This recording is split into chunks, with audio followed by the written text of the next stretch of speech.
இந்த வீடியோ கொஞ்சம் பாருங்களேன்.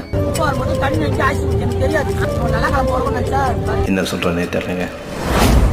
இதெல்லாம் என்ன தெரியுமாங்க, நம்ம எளிமையாக பார்க்க தவறிய விஷயங்கள். நம்ம நிறைய வீடியோ ஸ்கிப் பண்ணுறோம். அதில் இது ஒன்று. நம்மள எத்தனை பேருக்கு தெரியும் சென்னையில் துப்புரவு தொழிலாளிகள் 10 நாளாக தொடர் போராட்டத்தில் ஈடுபட்டிருக்காங்க அப்படின்றது. ஒரு சிலருக்கு தெரிஞ்சிருக்கலாம், ஏதோ ஒரு போராட்டம் நடக்குது அப்படின்ற வரைக்கும் மட்டும். இந்த போராட்டம் எதன் அடிப்படையில் நடக்குது தெரியுமா?